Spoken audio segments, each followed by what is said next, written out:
দারুণ বিপ্লব আইজিপি আরো আছে ভাই, এগুলা প্রদীপের উত্তরসূরি অনেক ওসি আছে ভাই, এইগুলা চট্টগ্রামের 16 থানার মধ্যে যারা মিথ্যা মামলা রুজু করছেন 16 কোটি মানুষকে, আমাদের 16 কোটি মানুষের বন্ধুকে 70 পরিণত করছে, তারাই আমাদেরকে মারছে। এই মিথ্যা মামলার রুজুকারী আয়ু তাদের মামলাগুলো পুনরায় তদন্ত করা হোক, তদন্ত করে যদি মিথ্যা মামলা প্রমাণিত হয় তাদের ফাঁসি দাবি করছি, অন্যথায় আমাদের ভাই যারা শহীদ হয়েছেন তাদের ক্ষতিপূরণ দাবি করছি।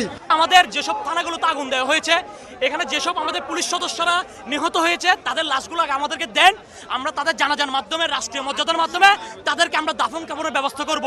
এটা হচ্ছে প্রথম দাবি আমাদের। আমরা স্বাধীন চাই, আমরা সুষ্ঠু কর্ম পরিবেশ চাই, আমরা নিরাপত্তা চাই, আমরা তো কারো অধীনে আমি আজকে এখানে আছি। আবার 15 বছর ব্যবহার করবে, আবার অপোজিট পার্টি এসে আমাদেরকে সেই একই কাজ করবে। সুতরাং এটা থেকে বের হতে হলে বাংলাদেশ পুলিশকে স্বচ্ছ জনবান্ধব দেশের নাগরিকদের কাজে লাগানোর জন্য তাদেরকে ওভাবে প্রস্তুত করতে হবে নিরপেক্ষ সরকারের অধীনে।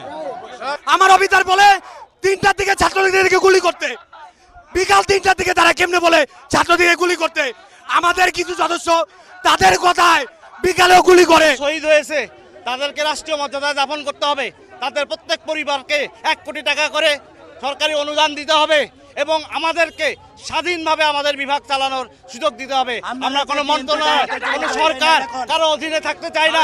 আমাদেরকে আমরা এখানে দীর্ঘদিন চাকরি করি, বিএনপি আমাদের অনুসারী বলে আমাদেরকে ভালো জায়গায় চাকরির সুযোগ দেয় না, আমরা বঞ্চিত, আমাদের প্রমোশন দেয় না। আমরা এই অরাজকতা থেকে আমরা মুক্তি চাই। আইজিপির আন্ডারে থাকবো, আমাদের আইজিপি সলিড থাকবে, আমরা কোনো রাজনৈতিক দলের পাশে থাকবো না, স্বরাষ্ট্র মন্ত্রণালয়ের আন্ডারে থাকবো না। কিসের জন্য থাকবো না? আমরা কোনো রাজনৈতিক দলের অংশ হতে চাই না। আজকে যে কাহিনী হয়েছে এই কাহিনীর পুনরাবৃত্তি যাতে আর কখনো না হয়, কিসের জন্য আমরা জীবন দিব? আমরা জনগণকে বাঁচানোর জন্য জীবন দিতে চাই, জনগণের হাতে জীবন চাই না জীবনটা হারাতে। কিসের জন্য আমরা জনগণের বন্ধু হতে চাই?